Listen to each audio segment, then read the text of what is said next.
জুবিন গাৰ্গ আহিব মই দেখিম ফিজিক্যালি ফার্স্ট टाइम तो मैं रोई आसू खुदी से ये सरलता स्टूडियो किधर है मैंने बोला कि यही है मैं वेट कर रहा हूँ जुबिन गार्ग आएगा बोले मैं ही जुबिन बोला ये तो जुबिन गार्ग আহিলে আহি কমিটিক কলে ময়ো গাম আজি মই ভাবিলো जुबिन गार्ग নমস্কাৰ স্বাগতম জনাইছো আৰু সকলোৱে জানে সকলোৰে মন বেয়া আৰু সকলোৱে জুবিনদাৰ জাস্টিসৰ কাৰণে অলৰেডি সকলোৱে মাতি আছে আৰু এতিয়া মোৰ লগত আছে আমাৰ অসমৰ গৌৰৱ মৰমৰ আমাৰ সকলোৰে মৰমৰ দেৱজিৎ দা ভালে আছে আছো ভালে আছো দেৱজিৎ দাৰ বিষয়ে তো ক'ব লাগিব আমি একদম মই যেতিয়া চাইল্ডহুড আছো সৰু কালৰ পৰাই দেৱজিৎ দা যেতিয়া সাৰেগামাপাত গৈছিলে তেতিয়াৰ পৰা বেলেগ ধৰণৰ এটা এক্সাইটমেন্ট আছিলে সেইবিলাক কথা পাতিম বাৰু পিছত প্ৰথমতে দাদা গুৱাহাটীত আহিছে আৰু গুৱাহাটীত অহাৰ মেইন লক্ষ্য জুবিন দা মই একচুয়ালি মই বহুত আগতে আহিব লাগিছিল কিন্তু মই যেহেতু আমেৰিকাত আছিলো এই কাৰণে মই আহিব পৰা নাছিলো মই যেতিয়া ইন্ডিয়া আহিছো আহি গাটো অলপ ভাল পোৱা নাই তো মই এটো অলপ ঠিক হৈছে মই ইমিডিয়েটলি আহিছো মেইন মোটো হেতু লৈ আহিছো যে মই 4-5 দিন থাকিম আৰু জুবিনক লৈয়ে থাকিম মানে যেহেতু আমি মানে আমাৰ ইমান ক্লোজ ইমান এটা মনৰ মানুহ ইমান হুনকালে হেৰাই গল বাট তেখেতৰ কাম তেখেতৰ পেন্ডিং কাম তেখেতৰ মিউজিক এভৰিথিং আদৰ্শ এটো যদি আমি আগবঢ়াই লৈ যাব পাৰো আমাৰ এটো দায়িত্ব হেতু কাৰণেই আহিছো মই ইভেন মই গৰিমা লগতো লগ কৰিছো তাইক কলো যে ইবিলাক সব এতিয়া মানুহ আহি আছে বহি আছে তুমি তোমাৰ অকলহৰীয়া লাগা নাই কিন্তু কিছুমান দিন পিছত লাহে লাহে এই বস্তুটো আহিব যোনটো এটোই প্ৰ্যাকটিক্যাল সো মই কলো যে সেই সময়ত স্পেশালি মানে মই সদায় থাকিম একদম নিজৰ ভাই বন্ধুৰ নিচিনা ভাবিবা আৰু বিকজ ইটো আমাৰো দায়িত্ব ন জুবিন গাৰ্গৰ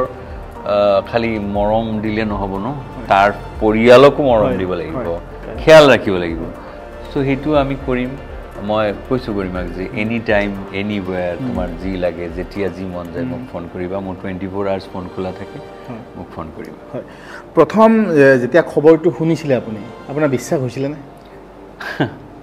মই 12 দিন আগতে আমি একেলগে মুম্বাইত ফাংচন কৰিছো হয় আপুনি মই সেই ফাংচনটো মই চাইছিলো হি ডক্টৰ ভূপেন হাজৰিকা দেৱৰ 100 ইয়াৰ্স বাৰ্থ সেন্টিনাৰী আমি একেলগে ফাংচন কৰিছো বহিছো মোক ইমান জুকাইছে মোৰ বয়স লৈ মাতিছে তাৰ বয়স লৈ মাতিছে আমি দুজনে কন্টেম্পৰাৰী এজ ওয়াইজ তো হি জানা নাছিলে বস্তুটো তাবিক মোক কলে যে হেতু না জানে যে তাৰ 7 মোৰ 17 নৱেম্বৰ তাৰ 18 নৱেম্বৰ জন্মদিন একেই মাহতে সো এটো কিবা এটা অন্তৰৰ কানেকশন আছিল তো এই যে বস্তুটো মই যেতিয়া শুনিলো মই একচুয়ালি বিশ্বাস কৰা নাই মই ইমিডিয়েটলি ইউএছত তেতিয়া 3:30-4টা বাজে আৰ্লি মৰ্নিং মোৰ টোপনি আহা নাই মই জাস্ট হিদিনে ৰাতি পাইছো ইউএছ মই ইন্ডিয়া ফোন কৰিলো ৰিপৰ্টাৰ কেজনমান চিনাকি যে এই ঘটনাটো সত্যিনে মানে হসানে বলে এটো হসা মই একদম ভাঙি পৰিলো জানানে মই ইমিডিয়েটলি ফেসবুকত সেই মানে জি পিন্ধি আছিল হেতু পিন্ধি মই এটা ভিডিও বাইট দিছিলো আহি ভিডিও বাইট চাই বহুত জানিলে যে ঘটনাটো কি হল তো কি হল মানে এট লিস্ট তেখেতৰ মৃত্যুৰ খবৰটো পালে তো মই মানে তাৰ পৰা লৈ এতিয়াও তাৰ গান মই বিৰাট ভাল পাওঁ মই গাই থাকো সদায় ঘৰতো গাও ষ্টেজতো গাও কিন্তু মই এতিয়া গাব নোৱাৰা হৈছো মানে তাৰ গান তাৰ ফটো চাব নোৱাৰা হৈছো মানে এনেকুৱা লাগে যেন কিবা এটা মন ফাটি যায় মানে কোনবা গাবলৈ কলে মই নোৱাৰো একচুয়ালি ষ্টিল কোনবা টিভি চেনেলত মোক কৈছে মই 2 লাইন গাইছো কিন্তু বহুত কষ্ট কৰি গাইছো মানে নোৱাৰো মানে ইমোশনাল অ্যাটাচমেন্ট এনেকুৱা এটা মানুহটোৰ লগত যদিও মানুহটোৰ লগত মই বেছি সাক্ষাৎ নহল কিন্তু এটা অন্তৰৰ কানেকশন খুব আছিল দুজনে দুজনক খুব এডমায়াৰ কৰিছিল আৰু দাদা এটা কথা এতিয়া তেওঁৰ অন্তঃক্ৰিয়া গোটেইখিনি খুব ধুনীয়াকৈ হ'ল আৰু এইটো গোটেই বিশ্ব ৰেকৰ্ড কৰিলে বা গোটেই ভাৰতৰ পৰা গোটেই পৃথিৱীৰ পৰা মানুহে যিখিনি মৰম দিছে হয়তো এনেকুৱা মৰম এনেকুৱা চেলিব্ৰিটি হয়তো ভাৰতৰ চেলিব্ৰিটি কোনোৱে পোৱা নাই এতিয়ালৈকে যিখিনি মৰম আৰু শ্ৰদ্ধা দিছে দাদাৰ কাৰণে চ' সেইখিনি খুব ধুনীয়াকৈ হৈ গ'ল তাৰ লগতে এতিয়া তাৰ পিছৰ যিখিনি অংশ সেইটো হ'ল জাষ্টিছ ফৰ জুবিন গাৰ্গ সেই জাষ্টিছটো বিচাৰি আছে অতি সোনকালে বিচাৰি আছে চ' সেইটো বিষয়ত আপুনি কি ক'ব চোৱা জাষ্টিছ হেছটেগ ৰেকৰ্ড কৰিছে এইবিলাক ডিফাৰেণ্ট থিং দেই মই এইবিলাক নাভাবোঁ মোৰ কথা হ'ল মানুহে কৈছে ডিজিটেল আন্দোলন ডিজিটেল আন্দোলন হ'বই ডেফিনেটলি বাট মই কওঁ যে এই প্ৰতিবাদ যে হৈছে সেইটো হ'ব লাগে ময়ো জাষ্টিছ বিচাৰোঁ কাৰণ বাট আমাৰ ন্যায় ব্যৱস্থাৰ ওপৰত আমাৰ বিশ্বাস ৰাখিব লাগিব আমি প্ৰকৃত দোষীৰ শাস্তি মানে বিচাৰোঁ কিন্তু সেইকাৰণে অলপ ধৈৰ্য লাগিব ইমান কেতিয়াবা ইম্পেচেণ্ট হৈ আমি এনেকুৱা কাম এটা ভুল কাম যাতে নকৰোঁ যাতে ৰাইজৰ ক্ষতি হ'ব যোনটো আমাৰ জুবিন গাৰ্গে কেতিয়াও বিচৰা নাই তেখেতে মানুহ ভাল পায় নেচাৰ ভাল পায় কেতিয়াও ভাইলেঞ্চ ভাল নাপায় তো আমি কেতিয়াও যদি আমি জুবিন গাৰ্গক সঁচাকৈ ভাল মৰম কৰিছোঁ তেনেহ'লে আমি এই জুবিন গাৰ্গৰ আদৰ্শক মানিব লাগিব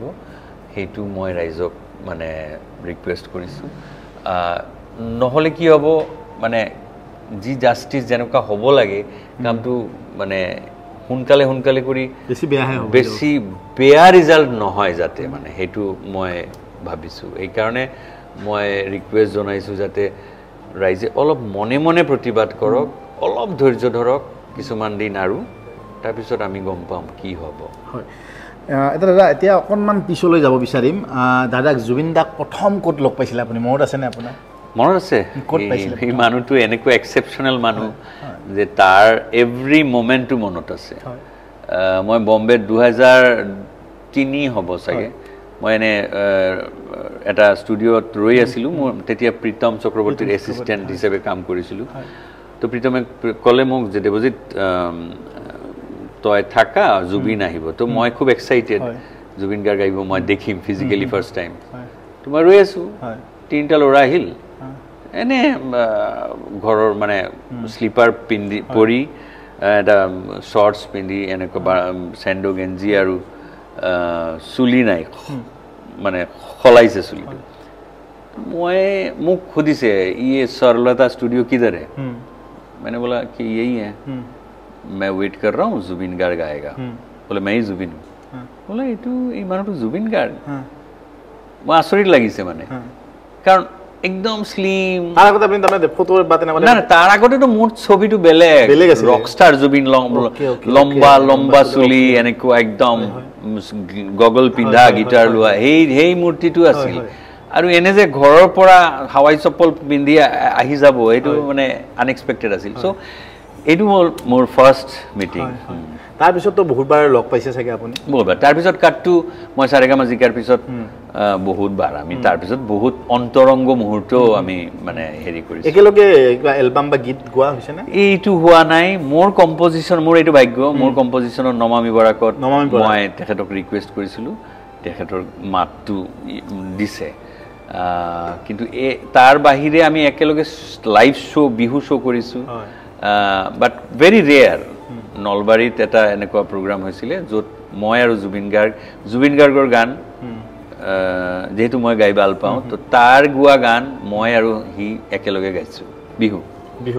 হয় আপুনি অফ কেমেৰা এটা কৈ আছিলে জুবিন গাৰ্গৰ কথা জুবিন গাৰ্গ এনেকুৱা এজন ব্যক্তি কোনোবা এখন মঞ্চত তেওঁ আপোনালোকে গান গাই আছিলে আপুনি কিন্তু অকস্মাতে কৰবাৰ পৰা আহিছে ময়ো গান গাম সেই ঘটনাটো অকণমান ক'লে ভাল লাগে দেই মই আৰু জিতুল দা খানাপাৰাত প্ৰগ্ৰাম কৰি আছোঁ এটা সুৰ সপ্তক কনচেপ্ট লৈ তাতে হঠাৎ জুবিন গাৰ্গ আহিলে আহি কমিটিক ক'লে মোৰ মেনেজাৰক ক'লে যে ময়ো গাম আজি মই ভাবিলোঁ জুবিন গাৰ্গ কেনেকুৱা বেলেগৰ ষ্টেজত প্ৰগ্ৰাম চলি আছে তেখেতে কেনেকুৱা গাব মানে মানুহটোৰ ইগ' নাই মানে ইগ'ত নালাগে নেকি বা এটা জুবিন গাৰ্গ হয় চ' মই হ'লে চাগে এনেকুৱা ভাবিলোহেঁতেন বাট মানুহটো ইমান সৰল ইমান শিশুসুলভ এটা মানুহ যাৰ কোনো অহংকাৰ নাই ইগ' নাই মানুহটো আহি কৈ দিলে বোলে ময়ো গাম মই ভাবিলোঁ কিমান কেনেকুৱা ডাঙৰ মানুহ হ'ব তেতিয়া অলপ দেৰিকৈ মই অলপ কিবা এটা মানে এটা এম্বেৰেচিং চিটুৱেশ্যন হৈছে মোৰ কাৰণে কিন্তু পিছত ভাবিলোঁ যে মানুহটোতো সঁচাকৈ এনেকুৱা ডাঙৰ মানুহ যে মানুহটোৰ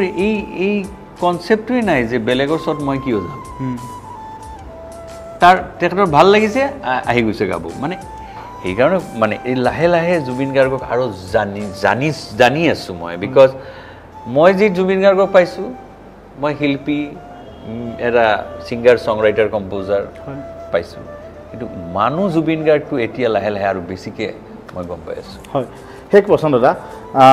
জুবিন দাৰতো ৩৯,০০০ প্লাছ ৩৮,০০০ প্লাছ গীত গাইছে তথাপি আপোনাৰ যদি ফেভৰেট 5টা গীত দাদা জুবিন দাৰ 5টা গীত আপোনাৰ ফেভৰেট যে জুবিন দাৰতো চব গানে চব গানেই ভাল আপোনাৰ গাই ভাল পায় বা আপুনি শুনি ভাল পায় মইতো মোৰো বিহু গান আছে মই কেতিয়াও মোৰ বিহু গান মই ষ্টেজত নাগাওঁ মই জুবিন গাৰ্গৰ গোৱা গান ঐ জানৈ আকাশখন ধুনীয়া সদায় গোটেই ৱৰ্ল্ডত গাই আছোঁ সদায় বিহু গাব ক'লে এই গানটোৱেই গাওঁ হয় তাৰপিছত মোৰ ফেভৰেট মায়াবিনী মায়া আৰু এটা গান আছে আশা নমে আশা তো এই যে সেই সময়ৰ গীতবোৰ মানে তেতিয়াৰ পৰাই মই ফেন হৈছোঁ জুবিন গাৰ্গৰ সেই গীতবোৰ পাহৰিব নোৱাৰোঁ মায়া তো মোৰ ৰুমাল বুলি এটা এলবাম ওলাইছিল জানমণি মই এই নদী বাহিলে হৈ মানে বহুত গাইছোঁ মই ইভেন নেশ্যনেল কি হৈছে এইটো আমাৰ ইয়াতে সৰু খোজাই ষ্টুডিঅ সৰু খোজাই ষ্টেডিয়াম নেশ্যনেল গেম তাতে মই গাইছোঁ তো মোৰো এনেকুৱাই হয় মোৰ বিৰাট ভাল লাগে মানে ভাল লগা গানবোৰ মই গাই থাকোঁ মই সেইটো নাভাবোঁ যে কাৰ গান গাই আছোঁ স্পেচিয়েলি জুবিন গাৰ্গৰ গানটো মোৰ মৰমৰ চ' মই গাই থাকোঁ হয় আৰু তেওঁৰ প্ৰতিটো গানে আপোনাৰ বহুত কালজয়ী গান ধন্যবাদ দাদা বহুত সৰি আজি মই মানে বেলেগ ঠাইত যাব লাগে দৌৰাদৌৰি আছে পিছত আমি ভালকৈ কেতিয়াবা তুমি নম্বৰটো দি ৰাখিবা আমি পিছত আহিলে জনাম তোমাক আৰু শেষত আকৌ এবাৰ আমি সকলোৱে একেলগে কৈ আছোঁ সকলোৱে কৈ আছে প্ৰশাসনে সোনকালে যিবিলাক ইনভেষ্টিগেশ্যন চলি আছে এইবিলাক যাতে ক্ষীপ্ৰ হয় সেইটো আমি কামনা কৰিছোঁ ধন্যবাদ